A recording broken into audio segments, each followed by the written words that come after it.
जब हम उसको पढ़ते हैं तो हमें ये एहसास होता है कि तमाम तरह की गैर बराबरी, तमाम तरह के जुल्म जाते अन्य अत्याचार, चाहे सामाजिक स्तर पे हो, आर्थिक स्तर पे हो, धार्मिक, सबको कंडम करता है भारत का संविधान। लेकिन आज देश भर में जिस तरह से कमज़ोर लोगों के साथ अन्याय हो रहा है, जिस तरह से मीडिया भी स्वतंत्र नहीं बचा, जिस तरह से सरकारी मशीनरी का दुरुपयोग हो रहा है और न्याय जो सबका जन्मसिद्ध अधिकार है, न्याय मांगने पे भी नहीं मिल रहा है। अब आरोपियों का संरक्षण हो रहा है। आंगनवाड़ी कार्यकर्ता है, आशा कार्यकर्ता है, थर्ड ग्रेड टीचर जो हैं, CHA के बच्चे जब अपनी अधिकार मांगने के लिए आते हैं तो सरकारें लाठियों से पीटती हैं। नौजवान अपने अधिकारों के लिए सड़कों पर आता है, लाठियों से पीटा जाता है। महिलाएं के ऊपर यौन उत्पीड़न और हिंसा लगातार जारी है, NCRB का डाटा कह रहा है। और इस क्षेत्र में जहां आज हम हैं, यहाँ तो आज भी देश आज़ाद हो गया, लेकिन ये क्षेत्र आज भी छुआछूत का शिकार।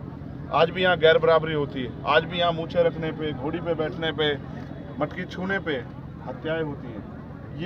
ये गैर बराबरी कब खत्म होगी? कब इस देश के बहुसंख्यक समाज को स्वाभिमान सम्मान का जीवन मिलेगा? ये जवाब सरकारों को भी देना चाहिए और लोगों को जागरूक होना चाहिए अपने अधिकारों के प्रति। ये यात्रा लोगों को जागरूक करने के लिए है, क्योंकि मैं मानता हूँ जिस दिन लोग जागरूक हो जाएंगे, जैसे एक घटना अभी घटी इस यात्रा के दौरान कि बिहार में जातिगत जनगणना के आंकड़े सार्वजनिक हुए और ये पता लगा कि 90% आबादी SC, ST, OBC और माइनॉरिटी की है। और अगर ये चेक किया जाए, अभी बाकी आंकड़े जाने, आर्थिक आंकड़े जारी होने अभी बाकी हैं, तब ये पता लगेगा कि 90% आबादी के हिस्से में आर्थिक रिसोर्सेज कितने हैं, कितने साधन हैं, कितनी जमीन है, कितना धन है, कितने उद्योग हैं। जितनी ये कलई खुलेगी, लोगों की आंखें खुल जाएंगी।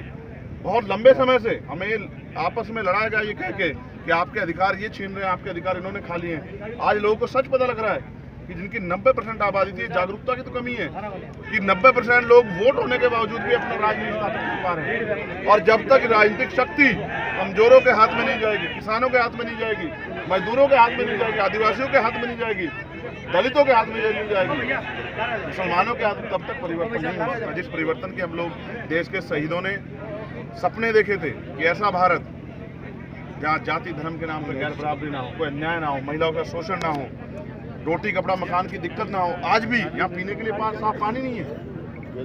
बराबर में गुजरात है, गुजरात बॉर्डर से जो पानी आना था, जो समझौता हुआ था 1966 में, उसका कोई असर नहीं है। 3000 रुपये का टैंकर आता है, अमीर तो फिर भी काम चला ले, गरीब कहाँ जाए? अगर सरकारें पीने के लिए साफ पानी की व्यवस्था नहीं करा रही, आप तो जानते हैं यार, ट्रेन से पानी आता है, तो इसका मतलब बदला क्या है? इसका मतलब आज तक भी हमारी बुनियादी सुविधाओं पर ध्यान नहीं दिया गया है। कच्चे मकान, खाने को खाना नहीं अच्छा, पीने के लिए साफ पानी नहीं, पहनने के लिए अच्छे कपड़े नहीं। तो सरकारें जब हमसे टैक्स लेके हमारे लिए कर क्या रही हैं? संविधान बचाओ यात्रा के जरिए संविधान के प्रति, अपने अधिकारों के प्रति जागरूक करने के लिए हम लोग निकले हैं कि महिलाएं अपनी ताकत पहचानें। मैं तो देखो, एक बड़े धोखे को समझना पड़ेगा कि जहाँ आपकी सरकार नहीं, वहाँ आप कहते हैं जातिगत जनगणना होनी चाहिए, और जहाँ आपकी सरकार है वहाँ आप करा नहीं रही। यहाँ क्यों नहीं जातिगत जनगणना? जहाँ कांग्रेस की सरकार है, सबसे पहले उनको जातिगत जनगणना करानी चाहिए और उसके बाद देश भर में जातिगत जनगणना होनी चाहिए। तभी तो पता लगेगा कि आज़ादी के बाद अब तक हमने इस देश को अपनी पीठ पर ढोया। हमने लोगों के मकान बनाए, फैक्ट्रियाँ बनाई, हमने लोगों के खेत जोते, और हमारे हिस्से में क्या आया? जब हम आज़ादी से पहले, जब बराबरी की व्यवस्था नहीं थी, संविधान नहीं था, तब भी हम लोग अन्याय से रहे, तो आज भी अन्याय से रहे, तो बदला क्या है? इसलिए अभी जो महिला आरक्षण बिल आया है, ये महिला आरक्षण बिल नहीं है। अगर महिला आरक्षण बिल होता तो SC, ST, OBC की महिलाओं को, वो महिलाएं जिनके पल्लू आज भी यहाँ तक हैं राजस्थान में, उनकी भी हिस्सेदारी इसमें होती।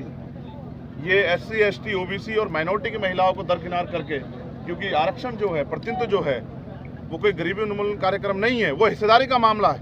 आपने हमारे SC, ST के बीच का जो हिस्सेदारी थी, उसमें से हमारी महिलाओं को दे दिया, और स्वर्ण जाति की महिलाओं को आप सब सीटों में से दोगे।